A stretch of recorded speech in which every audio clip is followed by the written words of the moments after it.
Salut les amis, bienvenue sur ma chaîne En Cuisine avec Jeff. On va faire une purée de céleri. Voilà, ça changera un petit peu de la purée de pommes de terre. Vous avez la recette là si vous voulez. Mais c'est vrai qu'on ne mange pas assez de légumes, donc voilà, donc c'est sympa. Alors le céleri, il y a beaucoup de personnes qui n'aiment pas trop ça parce que c'est assez fort. Ce qu'il faut faire, c'est bien cuire à l'eau. On jette l'eau et comme ça, il a déjà moins de goût. Et puis après, avec le beurre, le lait, ça fera le reste. Il gardera quand même un petit peu de goût, mais du coup, voilà, il sera quand même estompé. Bon, on attaque. Allez, il faut qu'on le pèle, donc on va commencer tout de suite.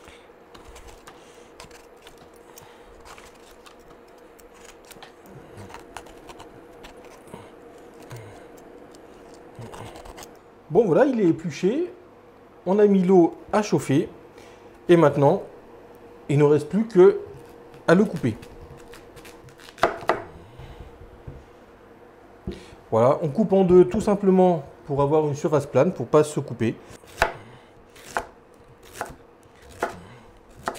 On peut le couper en morceaux plus ou moins gros. Après, ça va juste changer la cuisson. Plus il sera tranché fin, et moins il aura besoin de cuisson. Et moins on aura aussi ce goût fort de céleri. Donc après, ça dépend vous si vous aimez ou pas.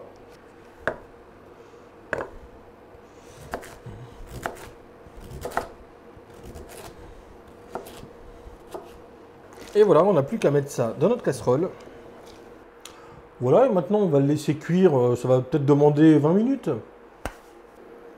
Bon, et ben voilà, c'est cuit. On voit que le couteau traverse facilement. Du coup, je vais les égoutter et on revient avec. On peut les passer dans un moulin à légumes une fois qu'elles ont été égouttées. Voilà, ou sinon on peut le faire à la main avec un écrase-purée.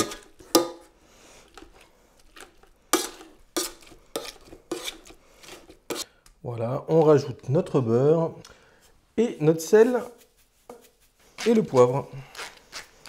On peut voir qu'il y a plein de petits morceaux. Donc, hop, on va mettre un petit coup de mixeur.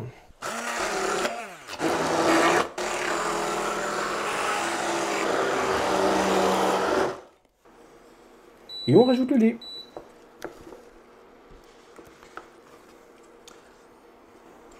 Bon, voilà, j'ai la bonne consistance. Donc, hop, j'arrête là le feu. Voilà, alors la quantité de lait, c'est vraiment en fonction en fait de, d'une part de la purée qu'on veut. Et ça dépend pareil si notre céleri était gorgé d'eau ou pas. Parce que forcément, s'il a d'eau, il aura déjà une certaine humidité. C'était tout simple, rien à faire. Et ça accompagne à merveille de la viande, du poisson, des légumes. Voilà, puis ça change un petit peu de la purée de pommes de terre. Et c'est un produit de saison. Voilà, n'hésitez pas en automne, en hiver, à manger du céleri.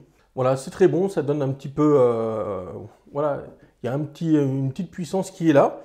Mais après, vous pouvez doser cette puissance, comme je vous l'ai dit, mais en cuisant plus fin, moins fin. Voilà, avec de l'eau qu'on enlève. Si vous le faites vapeur, il aura beaucoup plus de goût. Alors les aficionados vont adorer ça.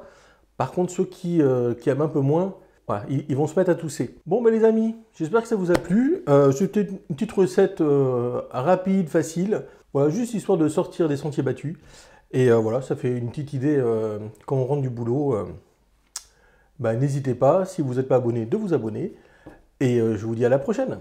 Allez, ciao, à plus.